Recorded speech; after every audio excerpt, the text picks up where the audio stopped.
బడుగు బలహీన వర్గాల కోసం కాంగ్రెస్ పార్టీ కట్టుబడి ఉన్నది. అందుకోసమనే 2009లో సోనియా గాంధీ గారు తెలంగాణ ప్రకటించడం జరిగింది.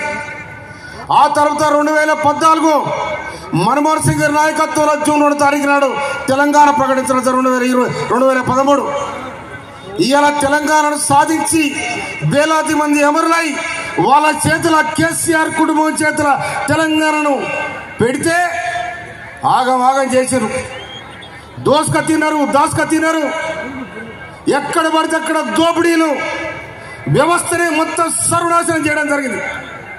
అందుకోసమనే 2023 నవంబర్ 30 తారీఖు నాడు గుర్తులు కూర్చితే డిసెంబర్ 30 తారీఖు నాడు కథమైపోయింది. ఇది రేవంత్ రెడ్డి గారి నాయకత్వంలో ప్రజాపాలన ఏర్పడింది.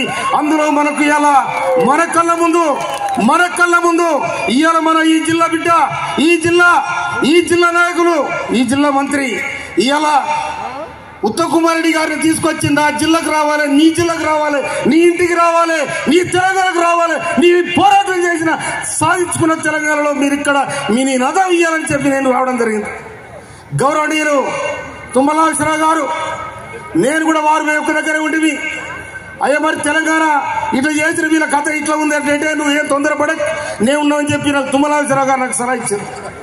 కనుక మీ అందరి దయ వల్ల నేను ఒక తుంగతుర్తి పోరాట బిడ్డగా అలుపేరు గారి పోరాటం చేస్తే మీరందరూ ఆశీర్వదించి 52,000 మెజార్టీ గెలిపించారు. మీ అందరికి కూడా నేను శిరస్సు వచ్చి నమస్కరిస్తా ఉన్నాను. నేను అదేవిధంగా నేను గెలిచిన తర్వాత గౌరవనీయులు ఉత్తమ్ కుమార్ రెడ్డి గారు నీటిపారుదల శాఖ మంత్రులుగా వారు మనకి ఈ నియోజకవర్గాన్ని చేసిన అభివృద్ధిని మీకు గౌరవనీయులు రఘువీర్ రెడ్డి గారు నల్గొండ జిల్లా పార్లమెంటు సభ్యులు వారికి స్వాగతం సుస్వాగతం.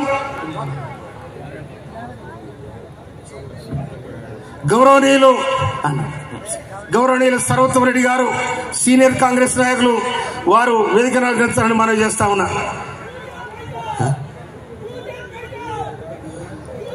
అందుకోసమనే ఇవాళ మన జిల్లా మంత్రి రాష్ట్ర మాత్యులు నీటిపారుదల శాఖ మాత్యులు వారి ఆధ్వర్యంలో నీటిపారుదల రంగం నల్గొండ ఎంపీ గారు రఘువీర్ రెడ్డి